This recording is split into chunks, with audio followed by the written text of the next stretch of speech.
Alors aujourd'hui, je vais vous donner un petit conseil sur la prononciation qui devrait pas mal vous aider parce que la prononciation, c'est, comme je dis, c'est un point très important quand on veut être capable de communiquer. Si on n'arrive pas à bien prononcer, on ne va pas être compris. Et l'objectif, bien entendu, c'est non seulement de comprendre les Anglais qui vont parler, mais c'est aussi d'être capable de s'exprimer correctement. Et pour ça, la prononciation, c'est fondamental. Donc, je vous donne déjà des points très importants qui vont beaucoup vous aider dans le petit PDF sur la prononciation que vous recevez avec la méthode en 10 minutes et les deux grands principes. Et donc déjà, vous pouvez commencer par là. Et je vais vous rajouter quelque chose aujourd'hui, donc pour véritablement être plus à l'aise sur la prononciation. Donc on sait que quand on est francophone, la prononciation anglaise, c'est quelque chose de très différent. Effectivement, déjà, le premier aspect que je pourrais vous donner, vous rappeler, c'est quand je dis jouer un rôle, là ça prend tout son sens, c'est-à-dire que c'est pas du tout naturel au début de prononcer comme un anglophone, que ce soit un américain, un anglais, un australien ou un canadien. De toute manière, voilà, ils prononcent pas comme nous, donc il faut vraiment se jeter à l'eau et pour ça, faire quelque chose qui n'est pas nous, qui n'est pas naturel, et donc vraiment le faire sous forme de jeu un petit peu, je joue un rôle, je les imite, c'est pas moi, mais je vais parler comme eux. Donc ça c'est un point très important, j'en parle souvent. Et le conseil que je vais vous apporter aujourd'hui, c'est sur la façon dont vous allez vous y prendre, c'est-à-dire que en général, ce qu'on a tendance à faire, c'est qu'on va s'appliquer pour prononcer chaque mot correctement le mieux possible. Alors c'est très bien, au début quand on apprend un mot, c'est ce qu'il faut faire, vraiment.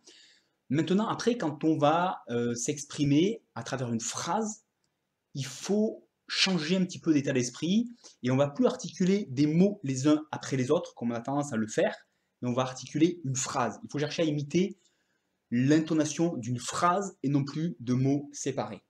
Et ça, c'est un concept un petit peu nouveau, souvent, qu'on n'a pas du tout en tête. Et pourquoi je vous dis ça? Pour deux raisons, en fait.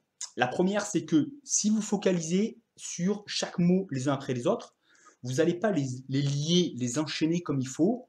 Or, quand on parle, on enchaîne les mots et donc ça donne une prononciation nouvelle de tous ces mots quand ils sont liés les uns avec les autres.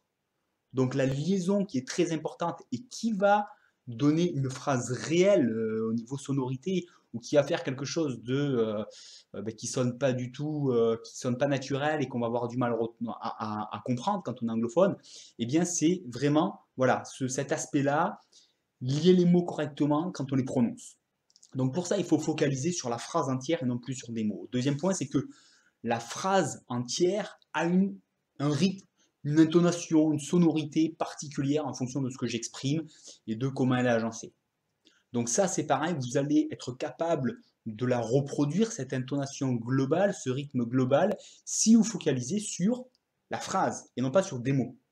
Donc vous ne pouvez pas voilà, être à la fois très attentif à chaque mot et à la fois être attentif à la structure globale. D'accord? Donc focalisez quand vous parlez, quand vous vous exprimez, que vous parlez à travers des phrases, bien sûr, sur l'expression, la prononciation de la phrase et non plus des mots. Ça va changer complètement. Alors, je vais essayer de vous donner un petit exemple. Allez, je vais vous donner un petit exemple pour voir un petit peu. Je vais l'exagérer un petit peu. Alors, bien sûr, moi, je ne suis pas anglophone, c'est pas le meilleur exemple voilà, que vous pourrez entendre, mais justement, je vais exagérer en tout cas le côté négatif. So, if I am trying to say something one word after one word, it's not going to be excellent. Donc, vous voyez, c'est saccadé, il n'y a plus du tout la liaison, ça fait plus naturel, il n'y a pas du tout de rythme dans la phrase où l'intonation qui exprime beaucoup de choses, elle a quasiment disparu, et je vais être beaucoup moins bien compris, même si peut-être j'ai très bien prononcé chacun des mots, même si grammaticalement ma phrase est juste, ça va être difficile, les anglophones ils vont tendre l'oreille pour me comprendre parce qu'il n'y a rien qui sonne juste là-dedans, enfin il n'y a rien qui sonne juste. Vous voyez, la phrase en elle-même ne sonne plus juste. Voilà. J'ai essayé de vous le refaire de la manière la plus spontanée, la plus réaliste possible. If I'm trying to speak saying one word after one word, it's not going to be excellent. Ok, voilà, c'est beaucoup plus réaliste de parler comme ça. Je focalise sur l'idée que j'ai à dire. Donc déjà, ça va m'aider en plus à être plus spontané que focaliser sur un mot après les autres. Et la prononciation va être moins saccadée, avoir une intonation beaucoup plus réaliste. Et ça va être beaucoup plus facile à comprendre. Donc, un point qui est très important, c'est que quand vous vous entraînez, acceptez complètement de faire des erreurs, tant sur la prononciation que sur les structures. Acceptez complètement ça, libérez-vous de ça et focalisez sur l'idée que vous avez à dire, sur l'expression de cette idée et lancez-vous franchement. Parce que votre prononciation, même si elle n'est pas parfaite, elle sera bien meilleure et vous serez beaucoup plus facile à comprendre. Premier point. Deuxième point, ben, le reste, ça va venir petit à petit, mais de toute manière, il vaut mieux avoir des erreurs dans la structure et des mots mal prononcés, mais au global, avoir quelque chose de plus fluide avec l'intonation qui va bien, et on va arriver à... C'est pas grave, on passera, on est tout à fait capable, quand on parle même en français, dans notre langue natale, on fait des erreurs, ça n'a jamais été un problème. Quand on parle, on sait très bien que on comprend le sens global, même si une petite erreur, ça pose aucun problème. Par contre, si la phrase complète ne sonne bizarrement, on va avoir vraiment du mal à comprendre.